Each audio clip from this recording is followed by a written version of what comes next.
तो कहानी शुरू होती है एक लड़के को दिखाते हुए जिसका नाम एड्रियन था। वो बहुत परेशान जमीन पर बेड से टेक लगाकर बैठा हुआ था। दरअसल उसको उसकी दोस्त जिससे वो बहुत प्यार करता था उसे छोड़कर चली जाती है। साथ ही उसने एक वीडियो मैसेज भी रिकॉर्ड करके भेजा होता है जिसमें वो बताती है कि मैं और तुम अब एक साथ नहीं रह सकते, वैसे भी हमारे बीच में कुछ ठीक नहीं है, तो मैं तुमसे ब्रेकअप रिश्ते को खत्म करना चाहती हूँ। अब एड्रियन उसका मैसेज सुनकर बहुत ज्यादा परेशान हो जाता है क्योंकि वो उसे बहुत पसंद करता था और साथ ही एक बार में चला जाता है जहाँ पर वो खूब शराब पीता है। उसने इतनी ज्यादा शराब पी ली थी कि अब वो अपने होश में भी नहीं रहता, उससे चला भी नहीं जा रहा था। तभी उसे संभालने बार में काम करने वाली लड़की आती है जिसका नाम फैबियाना होता है। एड्रियन से अपनी गाड़ी भी नहीं चलाई जाती तो इसीलिए फैबियाना उसे अपने घर ले जाती है। रात को वो सोकर जब सुबह उठता है तो वो फैबियाना से बिना बात किए ऐसे ही अपने घर चला गया था। ये बात फैबियाना को बहुत अजीब लगती है। वो सोचती है कि देखो जरा, रात को मैंने इसकी मदद की, इसने मुझे थैंक यू शुक्रिया तक नहीं कहा। मगर जल्दी शाम में एड्रियन को अपनी गलती के बारे में पता चल गया था कि उसे फैबियाना का शुक्रिया अदा करना चाहिए था। उसने कल रात उसकी मदद की थी। जब शाम को वो बार में फैबियाना से मिलने जाता है तो जल्द ही इनकी दोस्ती हो जाती है क्योंकि वो अकेला भी था और उसे एक दोस्त की भी जरूरत थी। उनकी दोस्ती इतनी अच्छी हो गई थी कि फैबियाना जल्द ही एड्रियन के घर में शिफ्ट हो जाती है। उन दोनों का एक अलग ही रिश्ता शुरू हो गया था। दोनों एक दूसरे को पसंद करने लगे थे। एक सुबह जो फैबियाना बाथरूम में खड़ी ब्रश कर रही थी तो उसे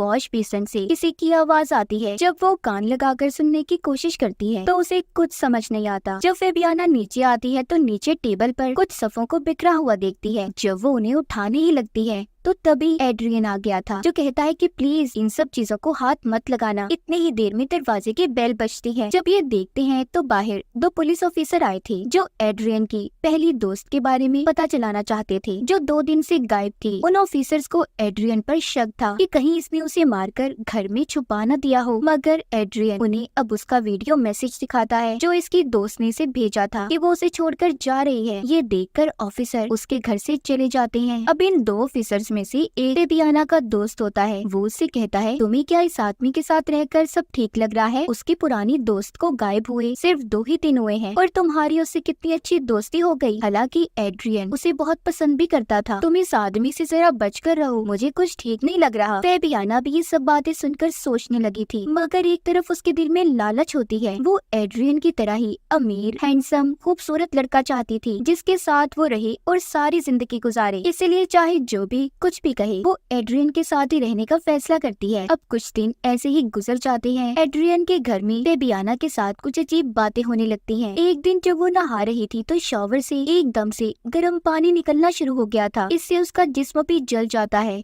जब वो एक रात बाथ टब में बैठी थी तो अचानक से पानी वाइब्रेट हिलने लगता है। इससे अब वो और भी ज्यादा डर गई थी। उसे लगने लगा था कि एड्रियन के घर में किसी भूत आत्मा का साया है। जब इस बारे में वो एड्रियन को बताती है तो उसे इसकी बातों पर यकीन नहीं आता। वो कहता है कि ऐसा कुछ नहीं है मेरे घर में। अब इसी तरह एक दिन फैबियाना को घर से एक चेन में चाबी मिलती है जिसको उसने गले में पहन लिया था। वो उसे एक लॉकेट के तौर पर पहना हुआ बहुत अच्छा लग रहा था। तभी अचानक से घर की लाइट बंद हो जाती है। फैबियाना नीचे से किसी की आहट को महसूस कर रही थी। तभी कोई उस पर हमला कर देता है। थोड़ी देर बाद एड्रियन भी आ गया था। वो फैबियाना को उठाकर बिठाता है और पानी देता है। अब वो और भी ज्यादा डरी हुई थी। एड्रियन कहता है देखो डरो नहीं, जिसने तुम पर हमला किया वो कोई इंसान नहीं बल्कि मेरा डॉग है जो यहीं पर रहता है, इसीलिए तुम्हें डरने की जरूरत नहीं है। अगले दिन एड्रियन को पुलिस ऑफिसर की कॉल आती है जो कहते हैं कि हमें एक लाश मिली है और हमें शक है कि कहीं वो तुम्हारी दोस्त की है, इसीलिए तुम्हें आकर उसे चेक करना होगा। अब जब ये दोनों देखने जाते हैं तो एड्रियन उस लाश को देखकर कहता है नहीं, ये मेरी दोस्त की लाश नहीं है। जिस बात पर फैबियाना थोड़ा घबरा गई थी और नाराज हो जाती है। एड्रियन भी उसके दिल की बात को समझ रहा था। कहता है देखो तुम्हें परेशान होने की जरूरत नहीं है। अगर ऐसा हुआ भी, मेरी दोस्त जिंदा हुई भी या वापस आ गई, मैं अपनी जिंदगी में पीछे नहीं जाऊंगा। अब मैं पलटकर नहीं देख सकता, तुम ही हमेशा मेरी जिंदगी में रहोगी। ये सुनकर फैबियाना खुश हो गई थी। ये दोनों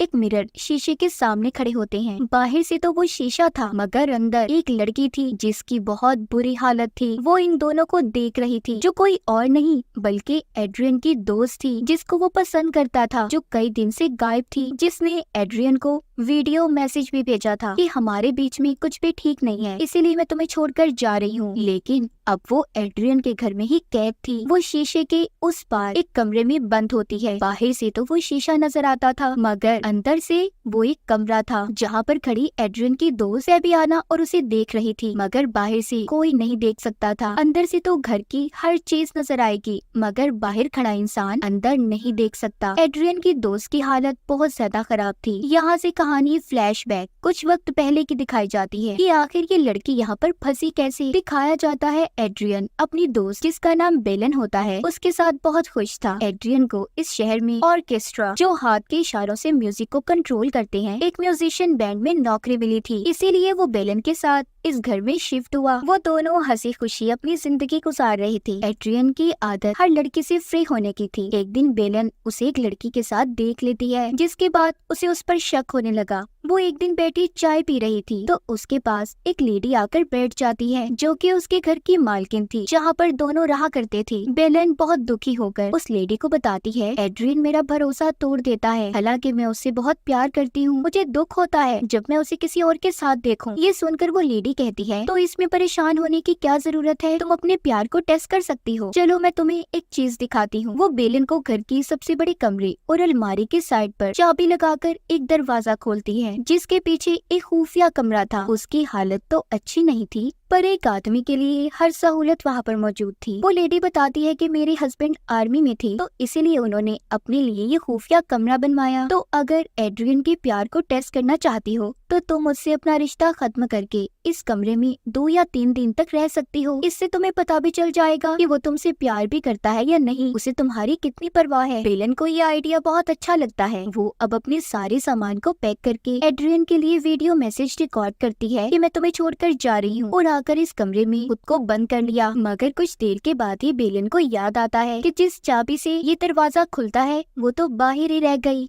बेलन बहुत ज्यादा परेशान हो गई थी। अब वो जल्दी से फोन करके एड्रियन को बताना चाहती थी, मगर फोन में सिग्नल्स भी नहीं थे। अंदर से तो बेलन खड़ी सब देख पा रही थी। वो एड्रियन को बहुत आवाजें भी देती है, मगर ना तो उसकी आवाज बाहर जाती है और ना ही वो उसे देख पा रहा था। बाहर खड़े इंसान को सिर्फ शीशा ही नजर आता है। बेलन अंदर पूरी तरह से फंस चुकी थी। एड्रियन जो कि बाहर बैठा था उसे याद करके रो रहा था, और ये वही सीन था जो हमने कहानी के शुरू में देखा। मगर एक दिन के बाद ही एड्रियन को फेबियाना मिल गई। ये देखकर तो बेलन और ज्यादा दुखी होती है। वो सोचती है कि एड्रियन तो मुझसे बहुत प्यार करता था, तो मुझे ऐसे धोखा कैसे दे सकता है। मुझे तो लगा था कि मेरे गायब होने के बाद उसे मेरी बहुत परवाह होगी, मगर ऐसा कुछ भी नहीं हुआ। तो एड्रियन की दोस्त बेलन इस तरह यहाँ पर कैद हो गई, जो अब तक ऐसे ही रह रही है। तो कहानी दोबारा से प्रेजेंट मौजूदा दौर में आती है। बेलन अंदर से सब कुछ देख पा रही थी। वो फेबियाना को देखती है, जो सुबह को उठकर बाथरूम में ब्रश करने जाती है, जिसे फिर से वॉश बेसिन के सुराख से आवाजें आ रही थी। और यहाँ पर अब हमें पता चलता है कि वो आवाजें किसी और की नहीं बल्कि बेलन की थी, जो अक्सर ऐसे ही बोलकर फेबियाना को परेशान किया करती थी, क्योंकि एड्रियन की जिंदगी में उसकी जगह फेबियाना ने ली थी। वो ऐसे ही उसे तंग करने के लिए बाथरूम के पानी को कभी ठंडा करती कभी गर्म। इन सब बातों से फेबियाना तंग आ गई थी। वो एड्रियन को बताती है कि तुम्हारे घर में भूत है, तुम समझते क्यों नहीं बात को मेरी। मगर एड्रियन को उसकी किसी बात पर यकीन नहीं आता। एक दिन फेबियाना जब घर पर अकेली थी तो वो वॉश बेसिन में पानी भरकर कहती है कि बताओ मुझे तुम कौन हो, तुम क्या कोई आत्मा हो। दूसरा सवाल वो करती है, या फिर कोई इंसान। तभी पानी वाइब्रेट होने लगता है। हम देखते हैं कि उसी खुफिया कमरे में बेलन पानी के पाइप पर जोर जोर से किसी चीज को मार रही थी, जिससे पानी वाइब्रेट होने लगता है। फेबियाना को इस बात का अंदाजा हो गया था कि इस घर में कोई इंसान है जो मुसीबत में फंसा हुआ है, जो उसे देख सकता है। अब जब वो कमरे में जाती है तो उधर एड्रियन का डॉग था, जो शीशे को खोलने की कोशिश कर रहा था, क्योंकि एक वही डॉग था जो जानता था कि बेलन इस शीशे के पीछे फंसी हुई है। उसे ये सब देखकर ये पता चल गया था कि एड्रियन की दोस्त इस शीशे के पीछे फंसी हुई है और उसे मदद की जरूरत है। इसके बाद जब वो कमरे में अलमारी चेक करती है तो उसे एक लॉक मिल जाता है, जो एक चाबी से खुल सकता था। उसी चाबी से जो इसने गले में लॉकेट समझकर पहनी थी। जब ये उस चाबी को लॉक में लगाने ही लगती है तभी रुक जाती है। इसके दिल में भरी लालच ने इसे रोक लिया था, क्योंकि ये इस बात को जानती थी कि एड्रियन जैसा अमीर लड़का अपने पुराने प्यार के आने से इससे दूर हो जाएगा, इसीलिए ये दरवाजा नहीं खोलती और उस कमरे को ही बदल देती है। जब एड्रियन घर आता है तो वो अपना कमरा बदला हुआ देखकर काफी हैरान भी होता है और कुछ बदला बदला भी था। फेबियाना को उसे देखकर ये लगता है कि वो अपने दोस्त की वजह से परेशान है। अगली सुबह फेबियाना का पुलिस ऑफिसर दोस्त घर पर आता है, जिसने इसे पहले भी एड्रियन के बारे में बताया था कि वो अच्छा इंसान नहीं है। वो फेबियाना को लाकर एड्रियन की लड़की के साथ तस्वीरें दिखाता है, जिसे देखकर फेबियाना भी अब समझ गई थी कि एड्रियन अच्छा लड़का नहीं है। वो अब दोबारा से वॉश बेसिन के पास जाकर उसमें पानी भरकर फिर से सवाल करती है कि तुम कौन हो, मगर अब कोई जवाब नहीं आता। फेबियाना डर गई थी कि कहीं एड्रियन की दोस्त मर तो नहीं गई, क्योंकि उसे गायब हुए 2 हफ्ते हो चुके थे। अब ये आहिस्ता आहिस्ता उस अलमारी की तरफ बढ़ती है। ये चाबी लगाकर जब दरवाजे को खोलती है तो अंदर की बहुत बुरी हालत थी। थोड़ा सा आगे जाने पर इसे बेलन बेहोश मिलती है। जब ये उसके पास जाकर उसे जगाने की कोशिश करती है तो बेलन जाकर फेबियाना के सिर में कुछ दे मारती है। वो वहीं पर बेहोश हो गई थी। वो उसे छोड़कर बाहर आ जाती है। अब बेलन के पास उस दरवाजे की चाबी भी थी। वो बाहर आ चुकी थी। जैसे पहले बेलन कैद थी, अब फेबियाना उस कमरे में कैद हो चुकी थी। बेलन अपनी और एड्रियन की एक तस्वीर को उसी शीशे पर चिपका देती है। साथ ही उसने चाबी को भी शीशे के सामने बेड पर रख दिया था। अब जब एड्रियन घर आता है तो उसका डॉग उसे वो चाबी देता है और शीशे पर चिपकी हुई तस्वीर को भी देखता है। फेबियाना अब उस शीशे के पीछे कैद थी, जहाँ पर पहले बेलन थी। फेबियाना की लालच ने उसे फंसवा दिया, उस इंसान के पीछे जिसने कभी किसी की कदर ही ना की। एड्रियन जो कि अब परेशान था कि फेबियाना भी गायब है और पुलिस दोबारा से उसी पर शक करेगी और इस बार शायद उसे पकड़कर भी ले जाए, या एड्रियन को पता चल पाएगा कि फेबियाना उसी शीशे के पीछे कैद है। इसी सस्पेंस को दिखाते हुए हमारी फिल्म की ये कहानी यहीं पर खत्म हो जाती है।